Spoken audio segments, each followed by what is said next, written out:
स्वागत है आप सभी का। मैं हूं अंजलि सिंह। लोक आस्था के महापर्व छठ का आज अंतिम दिन है। बिहार, उत्तर प्रदेश समेत भारत के कई राज्यों में धूमधाम से इसे मनाए जाने वाला इस पर्व के लिए सुबह से ही श्रद्धालु छठ और घर के पास बने तालाबों के पास भगवान भास्कर की पूजा के लिए पहुंच गए हैं।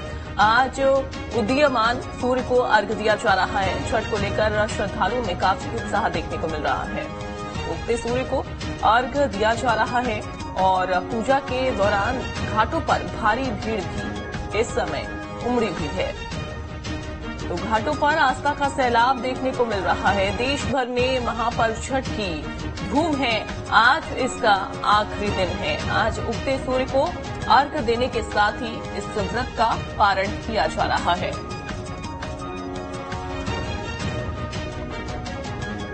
तो घाटों पर आस्था का सैलाब इस समय देखने को मिल रहा है। जो व्रती हैं वो अपने परिवारजनों के साथ घाटों पर पहुंच गए हैं। तो देश भर में महापर्व छठ की रौनक इस समय आखिरी दिन, हालांकि आज इस व्रत का रहेगा, इस पर्व का रहेगा, जिसमें सुबह से ही घाटों पर भारी भीड़ देखने को मिल रही है। और धार्मिक आस्था का ये जो महापर्व है, जिसमें महिलाएं खास तौर पर व्रत रखती हैं और इसके अलावा यहां पर पूजा पाठ देखिए कैसे चल रहा है। पूजा की जा रही है। तो छठ महापर्व को लेकर लगातार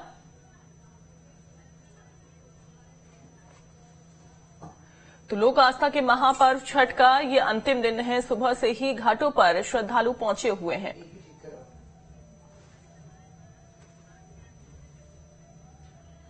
नीरज हमारे साथ जुड़ गए हैं ज्यादा जानकारी के साथ। नीरज, उगते सूर्य को अर्घ्य दिया जा रहा है। जो चूंकि छठी का ये जो पर्व रहता है, काफी रौनक इसमें देखने को मिल रही है। घाटों पर फिलहाल कैसी तस्वीरें हैं?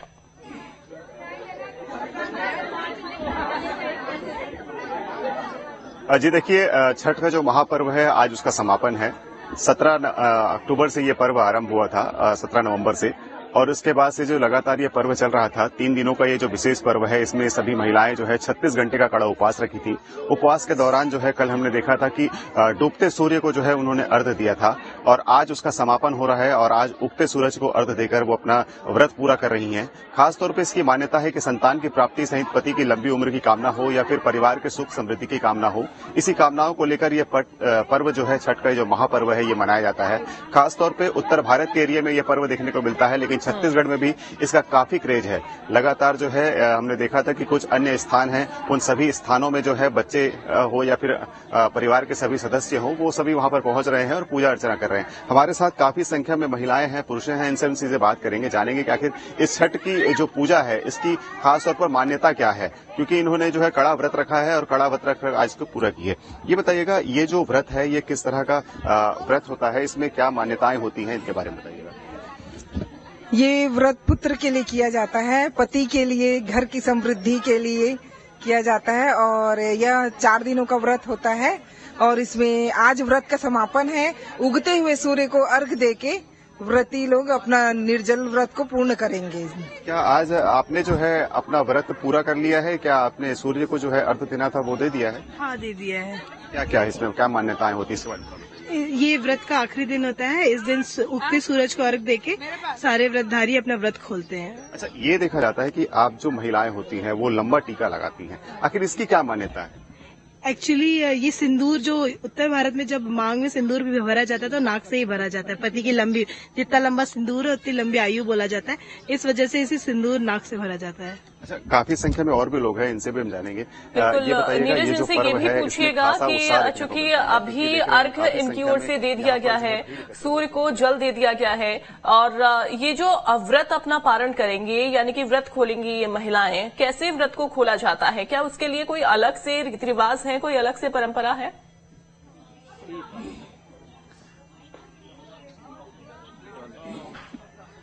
आप लोगों का ये जो छठ महापर्व है, इसे लेकर कोई अलग रिवाज है कि आपने व्रत कैसे खोलना है? इसमें वही सूर्य भगवान को मेन उगते हुए सूर्य को अर्घ देना है, उसके बाद आके अपना व्रत खोलना है। व्रत खोलने का कुछ नियम है या किस तरह का भोजन करना है, कैसा स्वास्थ्य? नहीं, सबसे पहले उन लोग निर्जला व्रत रहते हैं ना, तो सबसे पहले उन लोग को जल पीना है, वो भी छठ मैया के सामने ही बैठ के उन लोग को जल ग्रहण करना है। उसके बाद घर में जाके प्रसाद वगैरह लेना है, यहाँ सिर्फ जल लेंगे छठ मैया के पास। इस तरह का प्रसाद लेते हैं या आपस में? हमने देखा था कि कल आप जो है घर में पूजा अर्चना कर रहे थे, छठी मैया का अलग अलग भोग लगा कर रखे थे, दिए जला कर रखे थे, उस दिए के सामने आप तपस्या कर रहे थे, जब तक वो दिया बुझ ना जाए तब तक आपको वहाँ पर बैठना रहता है, तो ये क्या है, इसके बारे में थोड़ा सा? उसको बोलते हैं कोसी भरना करके। छठी माई को अपने घर में लेके जाते हैं यहाँ से, फिर उनका वहाँ विधि विधान से पूजन करते हैं, दिया जलाते हैं। उसके बाद उनका पूरा रात भर उनको उनकी सेवा में बैठे रहते हैं जब तक, फिर सुबह का इंतजार करते हैं। सुबह होगा, सूर्य भगवान निकलेंगे, तब वो व्रत पूर्ण होगा। तब यहाँ आके व्रत पूर्ण हो गया। अब उन लोग जल ग्रहण करके घर में अपना जो भी प्रसाद है, अपना पहले छठ माई का प्रसाद है उसको ग्रहण करके तब फिर अपना खाएं। बच्चे की लंबी उम्र की कामना की बात आती है, कई लोगों को संतान की प्राप्ति नहीं होती है, तो संतान प्राप्ति के लिए ये व्रत खासतौर पर रखा जाता है। ऐसी क्या मान्यताएं हैं, क्या कितने लोगों की ऐसी मान्यताएं हैं जो पूरी हो चुकी होंगी? छठ माई का जो व्रत करते हैं, जो मानता करते हैं, उन लोग का पूरा होता है। तो इसमें इन लोग सुबह से 4 बजे रात से उन लोग खड़े रहते हैं आके जल में, और सूर्य भगवान का इंतजार करते हैं कि सूर्य भगवान निकलेंगे, और उनसे वरदान मांगते हैं। आज के दिन सूर्य भगवान सबको वर देते हैं, जो अपना मन्नत नीरज, वहाँ पर कुछ पुरुष भी देखिए मौजूद हैं, एक बार उनसे भी बातचीत करिए कि क्या उनकी ओर से भी ये व्रत रखा गया है। क्योंकि महिलाएं तो व्रत रखती ही हैं, साथ ही हमने ये भी देखा है कि पुरुष भी व्रत रखते हैं, तो जो वहाँ पर पुरुष मौजूद हैं, क्या उन्होंने भी व्रत रखा है?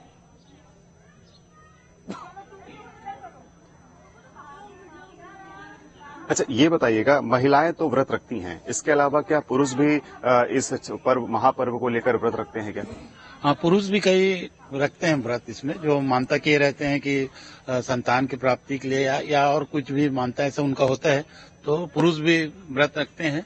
और जल में जाकर कमर इतना जल में खड़ा होकर सूर्य भगवान के दोनों टाइम का पूजा करते हैं, डूबते हुए सूर्य के भी और उगते हुए सूर्य के भी। अच्छा, क्या आपने भी व्रत रखा है? नहीं, व्रत तो मैंने नहीं रखा है, लेकिन हमारे उत्तर भारत में जितने भी पुरुष महिलाएं सब मिलकर व्रत रखते हैं, और जिसका भी जो मनोकामना पूर्ण होता है वो व्रत करता है। अच्छा, ये बताइएगा, काफी मान्यताएं हैं इस पर्व को लेकर, आप क्या मानते हैं, आपकी क्या सोचना है कि किस तरह से जो विधि विधान पूर्वक पूजा अर्चना करने से कैसी मान्यताएं पूरी होती रहती है? नहीं, बहुत ही बड़ा पर्व है, और इसमें सबसे बड़ी मान्यता ये है कि जो भी आप मांगते हैं सूर्य देवता से वो पूरा करते हैं, और इसलिए इस पर्व का हम लोग को पूरा बहुत ही बेसब्री से इंतजार रहता है। और एक एक घर का, एक एक परिवार का एक एक सदस्य मतलब बहुत खुशी से हम लोग इस पर्व को मनाते हैं। सूर्य देवता को जो है आरोग्य से माना जाता है, क्योंकि ऐसा कहा जाता है कि सूर्य देवता को जो अर्घ देने से जो शरीर के कष्ट हैं वो मिट जाते हैं। इस पे क्या कहेंगे? एकदम सही बात है, जो भी वर मांगो आप इस पर्व के दौरान वो बिल्कुल पूरा होता है।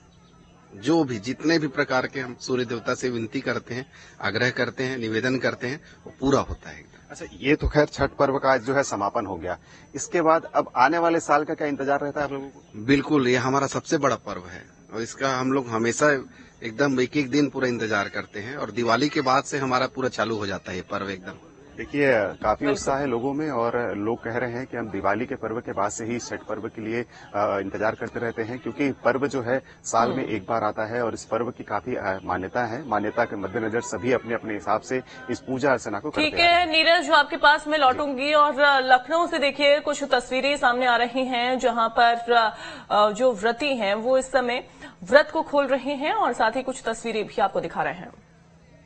अन्न के ग्रहण करते हैं। जय जय छठी माई।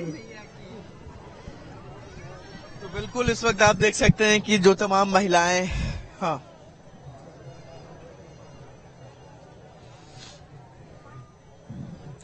तो देखिए तस्वीरें हमको शुभम लखनऊ से दिखा रहे हैं, जहां पर तमाम जो व्रती हैं वो इस समय घाटों पर पहुंचे हुए हैं, और ये तस्वीरें भी आप देख सकते हैं जहां पर उगते सूर्य को अर्घ्य इस समय दिया जा रहा है। लोक आस्था का ये महापर्व छठ, जिसका आज समापन हो रहा है, और साथ ही काफी कठिन ये व्रत रहता है। 36 घंटे तक इस व्रत को रखा जाता है।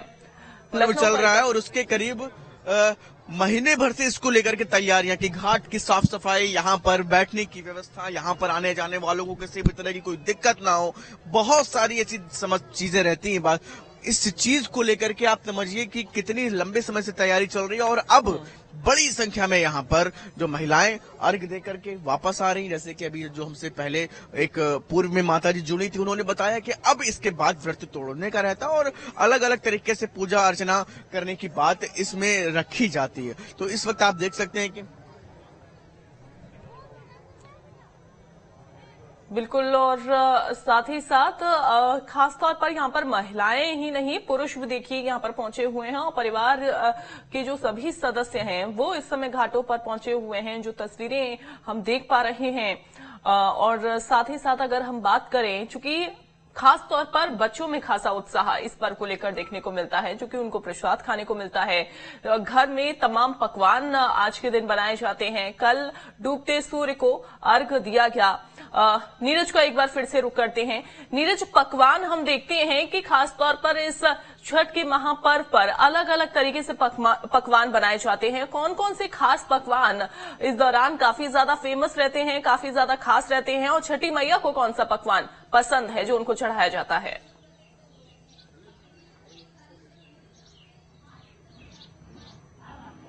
जी देखिए, परंपरा के अनुसार जो है उत्तर भारत में जिस तरह से परंपरा निभाई जाती है, वही परंपरा आज भी पुरानी चली आ रही है। ये जो परंपरा है, इसमें तमाम प्रकार के पकवान तैयार करते हैं। इसके अलावा फल जो है, उन फल को भी यहाँ पर लेकर आया जाता है। हम बात करते हैं, ये बताइएगा किस तरह का पकवान जो है इसमें छठी मैया को विशेष रूप से चढ़ाया जाता है?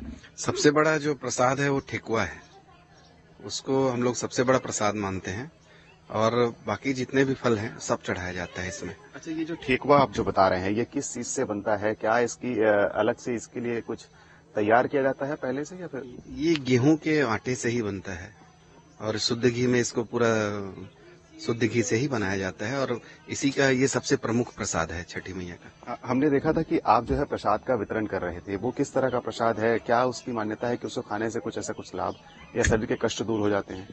ये प्रसाद ठेकुआ का प्रसाद था, जिसको हम लोग कोसी में भर के रखते हैं और पूजा होने के बाद, छठ की पूजा होने के बाद इसको सभी को वितरण किया जाता है। बिल्कुल, नीरज, तस्वीरें तो देखिए हमने अलग अलग जगहों से देखी, और साथ ही जिसमें हम ये भी देख पा रहे हैं कि एक तरफ तो आस्था का सैलाब इस समय घाटों पर उमड़ा हुआ है, और खास तौर पर जो उत्साह है वो भी देखने को मिल रहा है। चूंकि आज आखिरी दिन भले ही हो, लेकिन इस व्रत का, इस महापर्व का हर साल इंतजार बड़े ही चाव के साथ किया जाता है। फिलहाल बहुत शुक्रिया आपका।